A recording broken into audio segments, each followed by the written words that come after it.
I'm Victor Tiffany with Revolt Against Plutocracy. Plutocracy is a government of, by, and for the wealthy few, the proverbial 1%. This is a short video that is going to explain which candidate, running as a Democrat, has the ability to defeat Donald Trump. It's based on three sets of analysis, three sets of data points, if you will.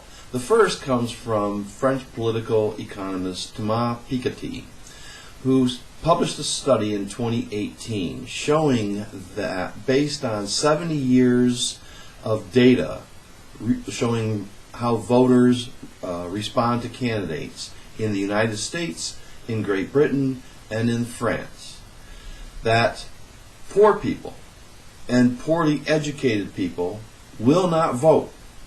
They'll stay home on election day unless there's a candidate out there representing their class interest. In other words, a social democrat.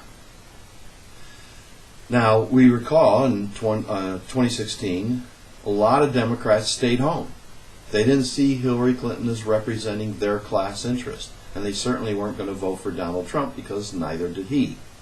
So these are the kind of people that one candidate has the ability to pull out for two reasons. First, Bernie Sanders is a Democratic Socialist.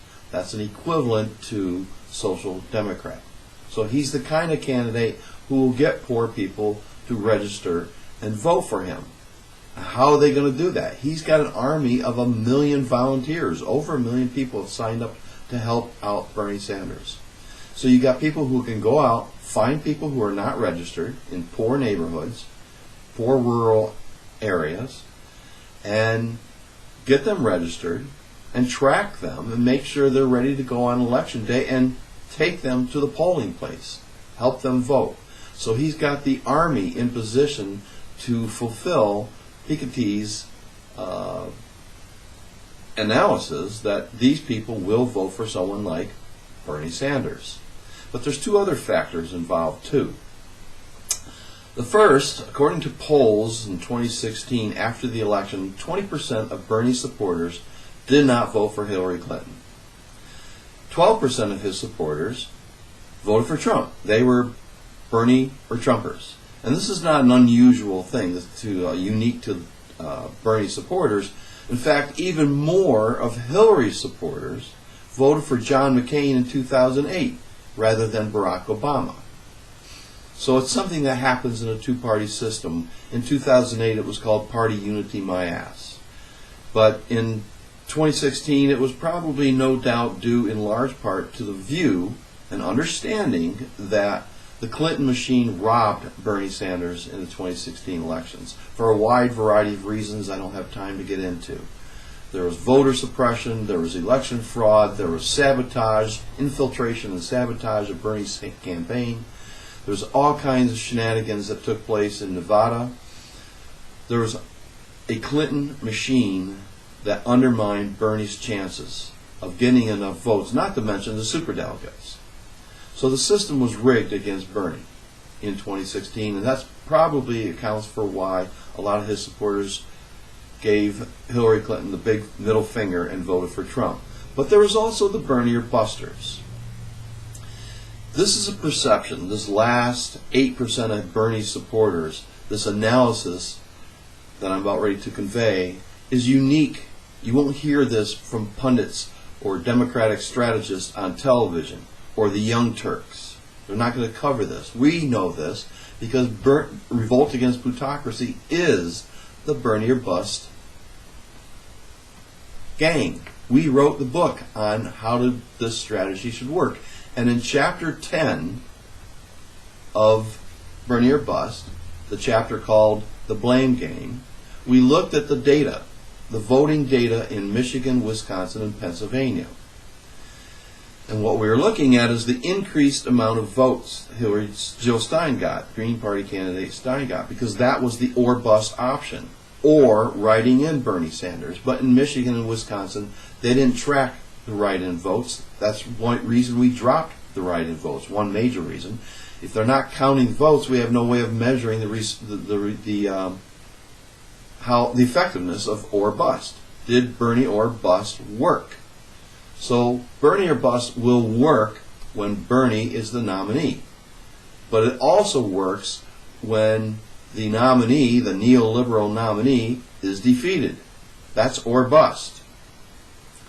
In Pennsylvania, the difference in vote count between Clinton and Trump was greater than the number of votes increased by Jill Stein between 2012 and 2016, and the write-in votes. Pennsylvania, they did count those write-in votes.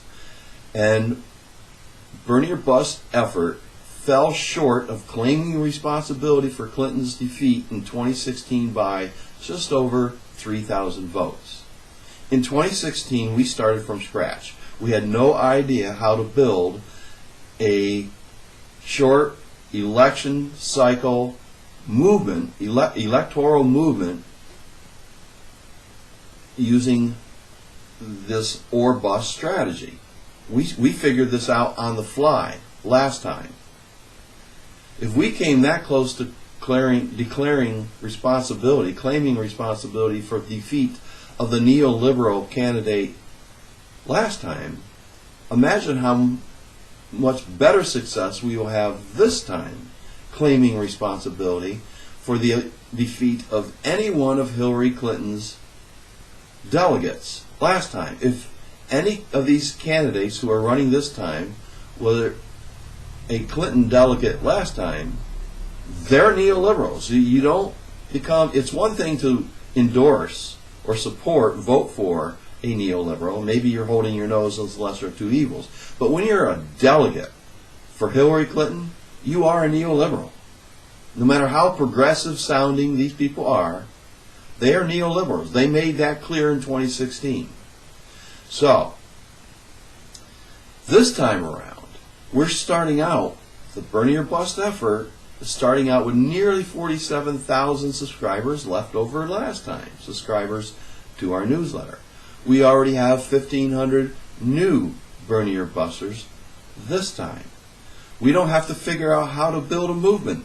We know how to do it. We did it last time. We're using the same structures, the same abilities, and this time we also have a bumper sticker. So we're going to have as many Bernie or bust people as possible driving around suburbia and the highways and all across the nation, telling people from their back side of their vehicle that it's going to be Bernie or bust. And we're going to make it clear that only Bernie can defeat Donald Trump. Now, this strategy doesn't mean it's a certainty that Bernie Sanders will defeat Trump. He is, after all, a self-declared democratic socialist. And while that's going to bring in poor people and poorly educated people, it's also going to turn off some independent voters. So there's no guarantee that Bernie Sanders is going to defeat Trump. What we're saying is that it's guaranteed, it's a virtual certainty, that any other candidate will be defeated by Donald Trump. In part because the poor people aren't going to come out and support another neoliberal, and in large part because the Bernie or Trumpers that are out there, we would like to convert them into Bernie or busters, turn them into true revolutionaries, and because we're committed to defeat the neoliberal Democrat. We are out to sabotage them. We will try to run ads in favor of third-party progressive candidates this time, either online or on television, radio, to defeat the neoliberal blue team, because they are more dangerous than Donald Trump. I know that sounds bizarre, that seems strange, but if that's because you don't understand the so-called free trade agreements that these neoliberals are trying to cram down our throats. These are Wall Street's agenda. This isn't your grandfather's free trade agreement. Free trade, that is low tariffs, are being used as a Trojan horse to impose corporate rules and regulations on our representatives in government so they can't do their job and protect us from corporate greed.